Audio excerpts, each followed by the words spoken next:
Overall budget எதை base பண்ணி sir வந்து போகுது? ஸோ இந்த பட்ஜெட்டோட ஓவரால் அப்ஜெக்டிவ் என்னன்னு பார்த்தீங்கன்னா இதில் கொஞ்சம் நெகட்டிவாக சில விஷயங்கள் இருந்ததுனால இமீடியட்டாக மார்க்கெட் வந்து ரியாக்ட் ஆச்சு. பட் ஓவராலாக அவங்க வந்து நிறைய விஷயங்கள் சொல்லியிருக்காங்க. ஸோ அதெல்லாம் இந்த வருஷத்தில் இம்ப்ளிமெண்ட் ஆச்சுன்னா ஆட்டோமேட்டிக்காக அது வந்து இன்டைரக்ட் வேல வந்து மார்க்கெட்டை பூஸ்ட் பண்ணுறதுக்கான ஆப்பர்ச்சுனிட்டிஸ். இது ஏற்கனவே எஃப்ஐஎஸ் நிறைய விற்று போயாச்சு. இன்னும் இருக்கிறது கொஞ்சம் நஞ்சா இருக்குது. நீ அதையும் விற்று அவங்க வெளில போயிடும். இனிமேல் மார்க்கெட் வந்து ரொம்ப சைட்வேஸாக தான் இருக்கும். ஏன்னா எந்த ஒரு அனௌன்ஸ்மெண்ட் இதில் வரல. ஸோ இப்போ இங்கேருந்து எடுத்துகிட்டு they will participate more in the features and options. Common பீப்புளுக்கு இந்த பட்ஜெட் பாசிட்டிவாக நெகட்டிவ்? சரி, எனக்கடா இது வந்து ஒரு மைல்டு நெகட்டிவ் நம்ம சொல்லுவேன். பாண்ட் மார்க்கெட்டுக்கு இது நல்ல பட்ஜெட். ஷார்ட் ஆன் ஈக்விட்டினா ஈக்விட்டி மார்க்கெட்டுக்கு இது வந்து நாட் குட். இது அப்படி தான் இதை வந்து ஒன் லைனில் சம்மரி நம்ம எடுத்துக்கலாம். கோல்டு சில்வர் நேற்று கூட சில்வர் வந்து 30% வந்து கீழே வருது. ஸோ இன்றைக்குமே மார்னிங்கே வந்து ஒரு 10% கிட்ட வந்து ஃபால் இருந்தது. இன்னுமே கோல்டு சில்வர் ஃபாலில் தான் இருக்குமா சார்? இந்த மந்த்தில் நிறைய ஏறினதுனால ஆட்டோமேட்டிக்காக இது வந்து எவ்வளோ ஃபாஸ்ட்டாக ஏறுதோ அவ்வளோ ஃபாஸ்ட்டாக கீழே இறங்கணும். ஆதன் பிஸ்னஸ் நேயர்களுக்கு வணக்கம். இன்னைக்கு நம்ம கூட சர்டிஃபைட் ஃபினான்ஷியல் பிளானர் குமாரப்பன் அவர்கள் தான் ஜாயின் பண்ணியிருக்காங்க. வாங்க பேசலாம். வணக்கம் சார், எப்படி சார் இருக்கீங்க? ஃபைன் சார், ரொம்ப நாளாக எக்ஸ்பெக்ட் பண்ணிட்டு இருந்த 2026 பட்ஜெட் வந்து சண்டே அதுவுமா ஸ்பெஷல் ரேட் ட்ரேடிங் அதுவுமா வந்து அனௌன்ஸ் பண்ணி போயிட்டுருக்கு. ஸோ பட்ஜெட் வந்து இப்போ முடிஞ்சிருச்சு. ஸோ ஓவரால் பட்ஜெட் எதை பேஸ் பண்ணி சார் வந்து போகுது? ஸோ இந்த பட்ஜெட்டோட ஓவரால் அப்ஜெக்டிவ் என்னன்னு பார்த்தீங்கன்னா அவங்க வந்து ஃபிஸ்கல் டெபிசிட் வந்து 4.3ன்னு காமிச்சிருக்காங்க. பட் இது எதனால் அது இப்படி பண்ணியிருக்காங்கன்னா பாண்டோட ஈல்டு வந்து இன்க்ரீஸ் ஆகிட்டு இருக்கு. ஸோ பாண்டோட ஈல்டு இன்க்ரீஸ் ஆக என்ன ஆகும்னா, ஸோ பாண்டுங்கிறது பேசிக்காக நீங்கள் கடன் வாங்குற மாதிரி தான். இப்போ நீங்கள் ஒரு கவர்மெண்ட் ஏஜென்சி இல்லை கார்ப்பரேட் கம்பெனியாக இருந்தீங்கன்னா நீங்கள் எப்படி கடன் வாங்குவீங்க? ஒன்று பேங்க்கில் லோன் மாதிரிலாம் வாங்கி, இன்னொன்று இது மார்க்கெட்டில் வந்துட்டு ஒரு பாண்ட் மாதிரி ஒன்று ரிலீஸ் பண்ணுவீங்க. அதுக்கு இவ்வளோ பர்சன்டேஜ்னு நீங்கள் போடுவீங்க.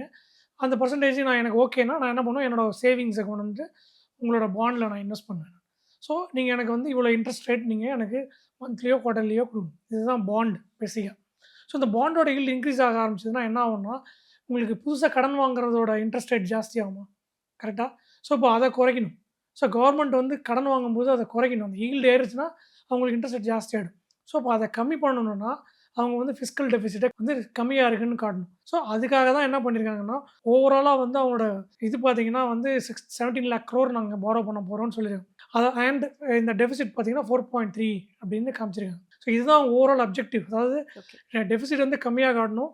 ஸோ தட் பாண்ட் டீல்ஸ்லாம் இதை பேஸ் பண்ணி ஏறிடக்கூடாது. அவங்க ஏதாவது ரிஃபார்ம்ஸ் இங்கே கரெக்டாக எடுக்கலைன்னா பாண்ட் டீல்ஸ் இன்க்ரீஸ் ஆக ஆரம்பிச்சிச்சுன்னா மார்க்கெட் கீழே விட ஆரம்பிச்சு. ஏன்னா பாண்ட் டீல் இன்க்ரீஸ் ஆக ஆரம்பிச்சுன்னா ஆட்டோமேட்டிக்காக பாண்ட் அட்ராக்டிவாக இருக்குன்னு அந்த பாண்டுக்கு போயிடுவாங்க. புதுசாக வர பாண்ட் எல்லாம் இதுவாக இருக்கும்.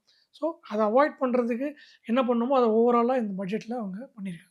இப்போ நீங்கள் சொன்ன மாதிரி ஓவராலாக பட்ஜெட்டில் வந்து நிறைய முயற்சிகள் எடுக்கப்பட்டுக்கிட்டு இருக்கு. எப்போவுமே வந்து பட்ஜெட் அன்னைக்கு வந்து மார்க்கெட் வந்து ஒரு வி ஷேப் ரேட்டில் தான் வந்து இருக்கும். ஸோ எனக்கு வந்து மார்க்கெட் ரொம்பவே வந்து 2000 பாயிண்ட்ஸ் கிட்ட சென்செக்ஸ் வந்து விழுந்திருக்கு. எப்படி சார் பார்க்குறீங்க இது? அது வந்து ஒரு நீச்சர் ரியாக்ஷன் தான் அது. அது இப்போது 2%, 2.3%, 2% கீழே போயிட்டு திருப்பி 1.5% மேலே வந்துட்டு இப்போ திருப்பி ஐ திங்க் -1.6% என்னமோ இருக்குது. அது வந்து ஒரு 2 நாளுக்கு வந்து அந்த நீச்சர் ரியாக்ஷன்ஸ்லாம் இருக்கும். அண்ட் இதுக்கப்புறம் அனெக்ஷர்னு ஒன்று வரும். இப்போவே வந்து எஃப்எம் வந்து ஃபினான்ஸ் மினிஸ்டர் வந்து ப்ரெஸ் மீட் பண்ணி கிளாரிஃபிகேஷன்ஸ்லாம் கொடுத்துட்ருக்காங்க. நாளான்னைக்கு ஃபினான்ஸ் செக்ரட்டரிஸ்லாம் வந்து கிளாரிஃபிகேஷன்ஸ்லாம் கொடுப்பாங்க. கொடுத்ததுக்கப்புறம் இப்போ இன்றைக்கி நைட்டே வந்து அனெக்ஷர்னு ஒன்று ரிலீஸ் ஆகும். ஓகே. ஸோ இப்போ இதில் வந்து நிறையா கிளாரிஃபிகேஷன்ஸ்லாம் கொடுத்துருவாங்க. கொடுத்ததுக்கப்புறம் திருப்பி மார்க்கெட் ஆட்டோமேட்டிக்காக ஸ்டெபிலைஸ் ஆகிடும். இதில் வந்துட்டு அவங்க வந்து இதில் கொஞ்சம் நெகட்டிவாக சில விஷயங்கள்லாம் இருந்ததுனால இமீடியட்டாக மார்க்கெட் வந்து ரியாக்ட் ஆச்சு. பட் ஓவராலாக அவங்க வந்து நிறைய விஷயங்கள் சொல்லியிருக்காங்க. அதெல்லாம் இந்த வருஷத்தில் இம்ப்ளிமெண்ட் ஆச்சுன்னா ஆட்டோமேட்டிக்காக அது வந்து ஒரு இன்டைரக்ட் வேல வந்து மார்க்கெட்டை பூஸ்ட் பண்ணுறதுக்கான ஆப்பர்ச்சுனிட்டிஸ் நிறைய அவங்க வந்து பண்ணியிருக்காங்க. இந்த இதில் பாயிண்ட்ஸ்லாம் இருக்குது. பட் அது இமீடியட்டாக நடக்குமானா நடக்காது. ஸோ அதுதான் இங்கே நமக்கு பொறுத்திருந்து பார்க்கணும். நீங்கள் சொன்ன மாதிரி பட்ஜெட்டில் நிறைய நெகட்டிவ் விஷயம் இருந்தது. ஸோ அதில் ஒன்றும் பார்த்தீங்கன்னா எஸ்டிடி சார்ஜஸ் வந்து இன்னுமே இன்க்ரீஸ் பண்ணுது. ஸோ இது ட்ரேடர்ஸ்க்கு ஒரு பெரிய நெகட்டிவ் இம்பாக்ட் தான் வந்து கொடுத்துருக்கு இல்லையா சார்? நார்மல் ட்ரேடர்ஸ்க்கு நல்ல வேலை அவங்க எதுவும் பண்ணல. அதான் பயந்துட்டே இருந்தேன் எடுத்து அதை இன்க்ரீஸ் பண்ணிட போகிறாங்க. ஸோ இப்போ நீங்கள் இன்ட்ராடே ட்ரேடிங் பண்ணுறீங்க, ஸ்விங் ட்ரேடிங் பண்ணுறீங்க, இல்லை இது மாதிரி லாங் டேர்ம் வாங்கிட்டு 1 or 2 years கழிச்சு விற்கிறீங்கன்னா உங்களுக்கு எந்த சேஞ்சுமே கிடையாது, எந்த இம்பாக்ட்டும் கிடையாது. எவ்ரிதிங் ரிமைன்ஸ் போன வருஷம் இருந்த மாதிரியே தான் இருக்குது. இது வந்து ஆப்ஷன்ஸில் ரொம்பவே இன்க்ரீஸ் பண்ணியிருக்காங்க. ஆப்ஷன்ஸில் பார்த்தீங்கன்னா 0.1%லேருந்து 0.15% இன்க்ரீஸ் பண்ணியிருக்காங்க. ஃபியூச்சர்ஸில் பார்த்தீங்கன்னா 0.02%லேருந்து 0.05% இன்க்ரீஸ் பண்ணியிருக்காங்க. ஓகே. ஸோ இப்போ இதனால் என்ன ஆகும்னா இந்த ஃபியூச்சர்ஸ் அண்ட் இதில் வந்துட்டு பேசிக்காக அது வந்துட்டு அவங்க என்ன சொல்கிறாங்க, இந்த வருஷம் தேவர் expect speculative trading. Speculative trading ஒன்று. அதில் வந்து நிறைய பேர் லூஸ் பண்ணுறாங்க, அவங்க ரீசன் சொல்கிறாங்க. அது மார்க்கெட்டில் வந்து லூஸ் தெரிஞ்சு தானே அவங்க வர்றாங்க. அதனால அதை வந்து உங்களால் கண்ட்ரோலே பண்ண முடியாது. World over people are trading. நீங்கள் அதை வந்து கண்ட்ரோல் பண்ண முடியாது. பட் அவங்க வந்து ஒரு 70,000 crore எக்ஸ்பெக்ட் பண்ணாங்க இந்த எஸ்டிடிலேருந்து இந்த வருஷம் ரெவென்யூ வரும்னு. இது வந்து எந்த அளவுக்கு உண்மை பொய்ன்னு எனக்கு தெரியாது எனக்கு. இது இன்னைக்கு NDTVயில் வந்து அவங்க ஓப்பனாக டிஸ்கஸ் பண்ணுது. So there expecting 70,000 crore. But இந்த வருஷம் அவங்களுக்கு வந்து ஒரு 55,000 crore தான் வரும். அதாவது 0.02%. போன வருஷம் 0.02% இருந்ததில்ல. ஸோ இப்போ அதுலேருந்து இந்த ஃபியூச்சர்ஸ் அண்ட் ஆப்ஷன்ஸில் வந்து தேர் எக்ஸ்பெக்டிங் ஒரு எக்ஸ் அமௌண்ட்னு வச்சுக்கோம். ஓகே, ஆனால் அந்த எக்ஸ் அமௌண்ட்டில் அவங்களுக்கு வரல, எக்ஸ் மைனஸ் 20% தான் வருது. ஏன்னா மேரேஜஸ் மார்க்கெட் நல்லா பர்ஃபார்ம் பண்ணல, நிறைய பேர் லூஸ் பண்ணியிருப்பாங்க. ஸோ இப்போ என்ன, அது கவர்மெண்ட்டுக்கு இது லாஸ் இல்லை. ஸோ நீங்கள் 100 rupees எக்ஸ்பெக்ட் பண்ணீங்க, ஆனால் உங்களுக்கு 80 rupees தான் வந்துருக்கு.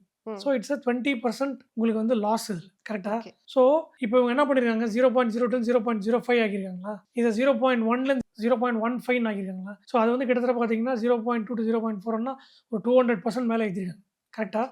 100%னா நீங்கள் வந்து 0.4. ஸோ அது மாதிரி அவங்க டபுளுக்கு மேலே போயிருக்காங்க மேலே. ஸோ இப்போ இவ்வளோ தூரம் ஏற்றுனதால என்ன ஆகும்னா, ஆட்டோமேட்டிக்காக இந்த 70,000 crore ரெவென்யூ 50,000 crore குறைஞ்சது திருப்பி இன்க்ரீஸ் ஆக வாய்ப்பு இருக்குது. ஸோ இது ஒரு அன்அஃபிஷியல் தியரி இது. ஸோ இது பேசிக்காக என்ன, எனக்கு இந்த உங்ககிட்ட வர வேண்டிய வருமானம் எனக்கு 20% குறைஞ்சிடுச்சு. ஸோ அதுக்கு பதிலாக நீ கட்ட வேண்டிய டாக்ஸை நான் இன்க்ரீஸ் பண்ணிக்கிறேன். இப்போ வந்து இந்த பட்ஜெட் வந்து முழுக்க முழுக்க என்ஆர்ஐ ஃபோக்கஸ் பண்ண மாதிரி தான் இருந்தது. ஸோ எதனால இந்த என்ஆர்ஐ ஃபோக்கஸ் பண்ணி போயிருக்காங்க? ஸோ என்ஆர்ஐக்கு வந்து ஈக்விட்டி எக்ஸ்போஷர் வந்து 24% வந்து இன்க்ரீஸ் பண்ணலாம் அப்படின்ற மாதிரி பேசி PROI. ஓகே, ஸோ அதில் எல்லாருமே வந்துருவாங்க. ஸோ அதில் வந்து 10%லேருந்து 24% வரைக்கும் நீங்கள் கம்பெனிஸில் ஸ்டேக் எடுக்கலாம்னு சொல்லியிருக்காங்க. ஸோ ஆக்சுவலாக மார்க்கெட் என்ன எக்ஸ்பெக்ட் பண்ணாங்கன்னா, இது வந்து பேங்க்ஸுக்கு அனௌன்ஸ் பண்ணுவாங்க. PSU பேங்க்ஸுக்கு வந்து FDI வந்து லிமிட் வந்து 49% வரைக்கும் கொண்டு போவாங்க அப்படின்னு எக்ஸ்பெக்ட் பண்ணாங்க.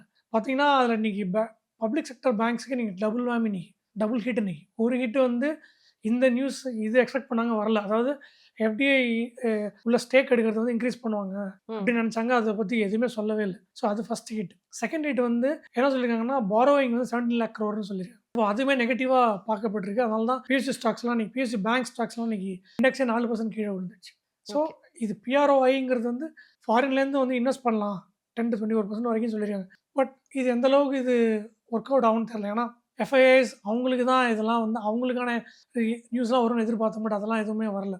இது வந்து இண்டிவிஜுவல்ஸுங்கிற மாதிரி சொல்லியிருக்காங்க. அது கிளாரிஃபிகேஷன் எடுத்தால் தான் நமக்கு தெரியும் இது எந்த மாதிரி ஒர்க் அவுட் ஆக போகுதுங்கிறது. ஸோ அதனால் இது வந்து ரொம்ப நீஷ் ஏரியாவை தான் நான் பார்க்குறேன். ஒரு 2 நாள் கழிச்சு தான் இதோட இம்பாக்ட் என்னன்னு தெரியும். நீங்க சொன்ன மாதிரி FIIs உள்ள கொண்டு வரதுக்கான முயற்சி எதுவுமே இந்த பட்ஜெட்ல வந்து எடுக்கப்படல. இப்போ வரைக்கும் முக்கியமானது அந்த STT சார்ஜஸ்.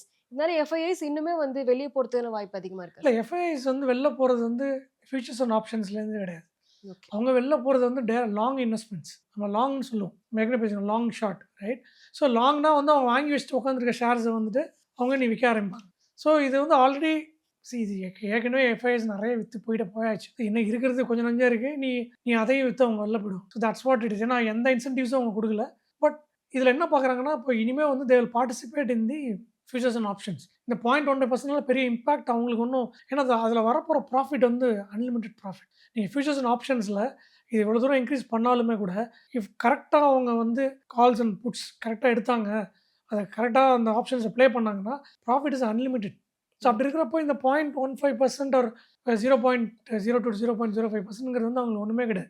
ஸோ பேசிக்கலி இனிமேல் மார்க்கெட் வந்து ரொம்ப சைட்வேஸாக தான் இருக்கும். ஏன்னா எந்த ஒரு அனௌன்ஸ்மெண்ட் இதில் வரல. ஸோ இப்போ இங்கேருந்து எடுத்துகிட்டு they will participate more in the features and options. நீங்கள் சொன்ன மாதிரி மார்க்கெட்டுக்கு ஒரு பெரிய இம்பாக்ட் எடுத்துகிற மாதிரி பட்ஜெட்டில் எதுவுமே இல்லை.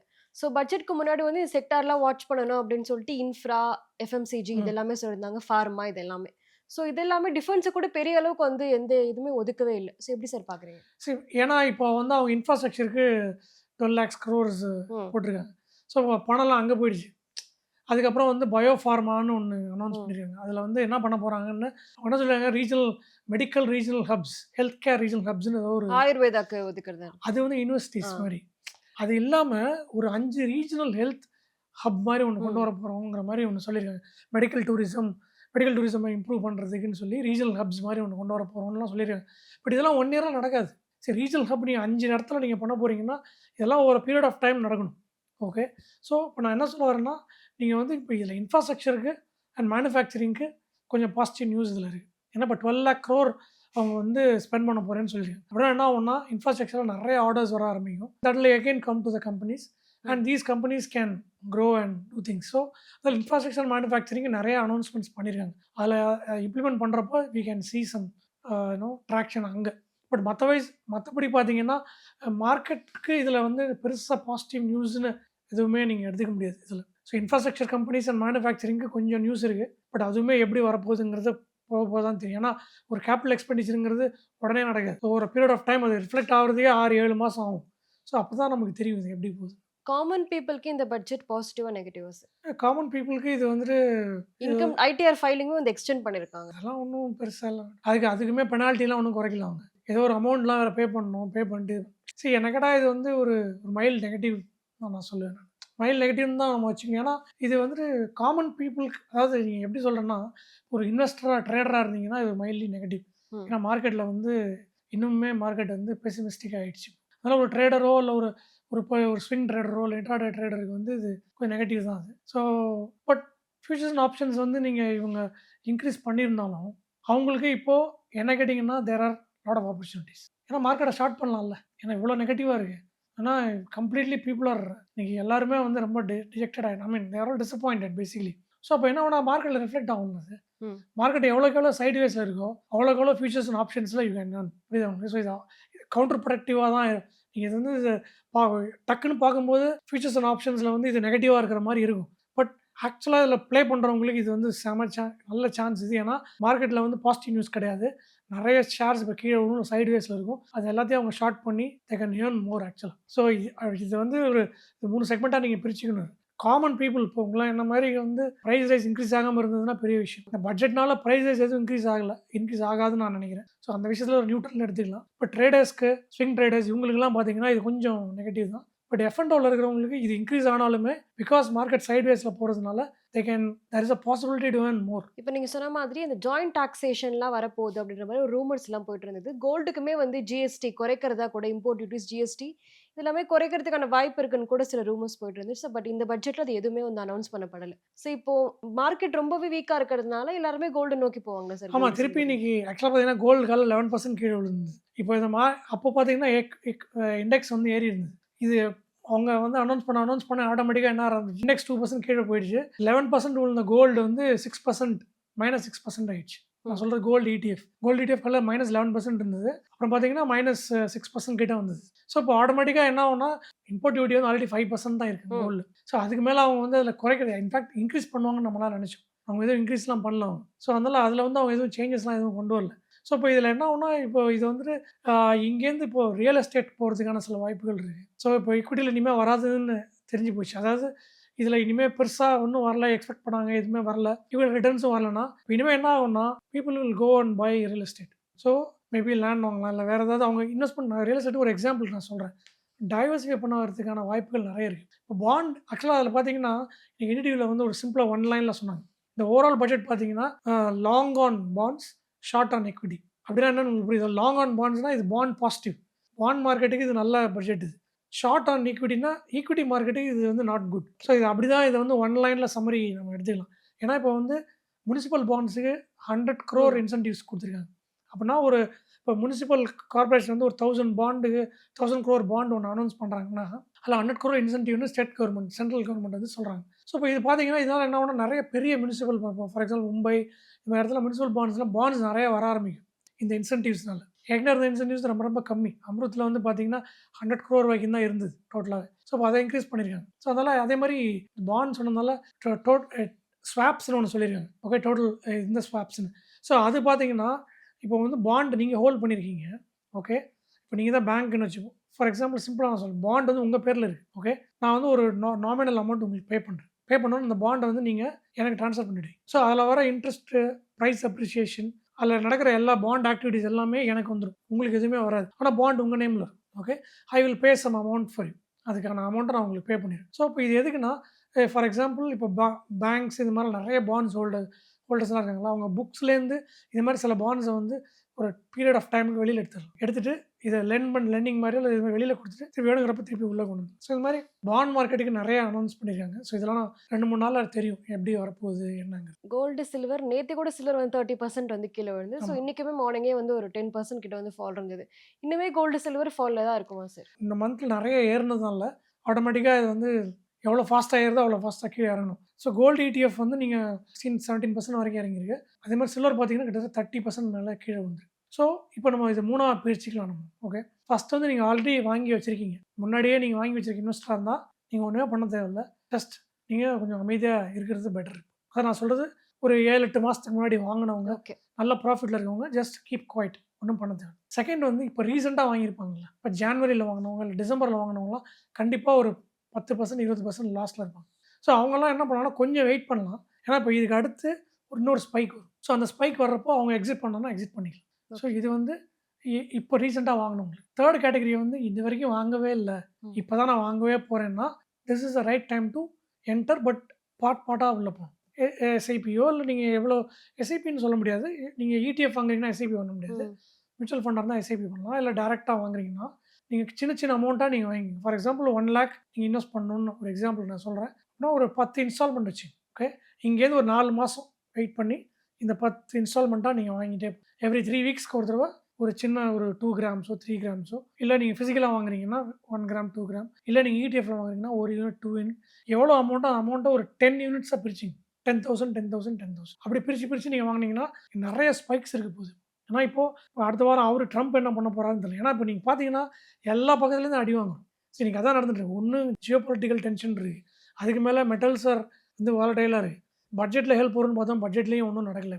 ஸோ இதுக்கு மேலே வந்து இந்த ஃபியூச்சர்ஸில் டாக்ஸஸ் வேறு இன்க்ரீஸ் பண்ணிட்டாங்க. So it's a completely negative scenario. இந்த மாதிரி சினாரியோவில் 2 ஆப்ஷன் தான் எனக்கு கண்ணு முன்னாடி தெரியுது. ஒன்று, நீங்கள் இந்த கோல்டு அண்ட் சில்வரை குறைய வாங்கிக்கலாம். அப்படி இல்லை ரொம்ப நாளாக ஏதாவது நீங்கள் வீடு வாங்கணும்னு நினைக்கிறீங்க, டைவர்சிஃபை பண்ணணும்னு நினைக்கிறீங்கன்னா இந்த டைமில் இதில் இருக்கிற ப்ராஃபிட்டை புக் பண்ணி நீங்கள் அதை வாங்கலாம். பட் ஓவராலாக வந்து நம்ம ஏற்கனவே சொன்னது தான் அசட் அலோகேஷன். நம்ம நிறைய தடவை பேசியிருக்கோம். ஸோ ஒரு அசட்டில் எவ்வளோ நம்ம அலோகேட் பண்ணியிருக்கோங்கிறத பார்த்துங்க. இப்போ ஈக்விட்டியில் ஜாஸ்தி இருக்கீங்கன்னா அதை கொஞ்சம் கம்மி பண்ணி கொஞ்சம் ரியல் எஸ்டேட்லேயோ இல்லை இப்போ இன்விட்ஸ் ரீட்ஸ்லாம் இருக்குது. ஸோ அங்கேனா இன்றைக்கி ரீட்ஸ்லாம் ஏறி இருக்கு நீ. ஓகே. ஸோ இது மாதிரி கொஞ்சம் பிரித்து வச்சுக்கிறது better. So it's a time to உங்கள் போர்ட்ஃபோலியோ டோட்டலாக கனெக்ட் பண்ணிவிட்டு எவ்வளோ பர்சன்டேஜ் எவ்வளோவில் இருக்குது. இப்போ 100 rupees உங்கள் இன்வெஸ்ட்மெண்ட்னா ரியல் எஸ்டேட்டில் எவ்வளோ வச்சுருக்கீங்க, ஷேர்ஸில் எவ்வளோ வச்சுருக்கீங்க, கோல்டு சில்வர் இது மாதிரி எஃப்டியில் எவ்வளோ வச்சுருக்கீங்கன்னு பாருங்கள். பார்த்துட்டு அதுக்கேற்ற மாதிரி நம்ம ரீடிஸ்ட்ரிபியூட் பண்ணுறது தான் நல்லது. ஆனால் இப்போ எது இன்வெஸ்ட் பண்ணாலும் இப்போ நீங்கள் வந்து ஒரு பார்ட்டாக இன்வெஸ்ட் பண்ணுறது பெட்டர். அண்ட் ஈக்விட்டி மார்க்கெட்ஸ் இந்த மாதிரி டைமில் வந்து என்ன சொல்கிறது, இதுதான் வந்து ஒரு பெசிமிஸ்டிக்கான டைம் இது. ஓகே. நான் சொல்கிறது விற்றுட்டு வேறு அசட் வாங்குன்னு சொல்கிற இன்வெஸ்டர்ஸ் வந்து ரொம்ப ரிஸ்க் எடுக்க முடியாத இன்வெஸ்டர்ஸ்க்கு நான் சொல்கிறேன். நார்மல் ரிஸ்க் எடுக்கக்கூடிய இன்வெஸ்டர்ஸ்லாம் வந்து இப்போ அவங்கள்ட்ட இருந்ததுன்னா அண்ட் அசட் அலோகேஷன் அலோவ் பண்ணுச்சுன்னா தே கேன் ஆட் நோ. ஏன்னா இந்த மாதிரி நெகட்டிவ் மார்க்கெட்டில் தான் நீங்கள் இது கோவிட் மாதிரி இது கோவிடு ஒரு ரஷ்யா யுக்ரைன் வாரில் எப்படி இருந்தோ அந்த மாதிரி இப்போ ஒரு சுச்சுவேஷனில் நம்ம இருக்கும். ஸோ இதுலேருந்து வெளில இப்போ இந்த மாதிரி டைமில் நிறைய பார்கெயின் பைஸ்லாம் கிடைக்கும், நீங்கள் வாங்கலாம். பட் ரிஸ்க் இல்லை சார், என்னால் இவ்வளோ வால்டைலாக எடுக்க முடியாதுன்னு இருக்கிறவங்க இந்த மாதிரி டைமில் ப்ராஃபிட் புக் பண்ணிவிட்டு சேஃப் அசெட்ஸ்க்கு மூவ் பண்ணுறது ஒரு பர்டிகுலர் பர்சன்டேஜ் மூவ் பண்ணுறது நல்லது. ஓகே. பட்ஜெட் பற்றி நிறைய விஷயங்களை சொன்னீங்க. ரொம்பவே நன்றி. தேங்க்ஸ்.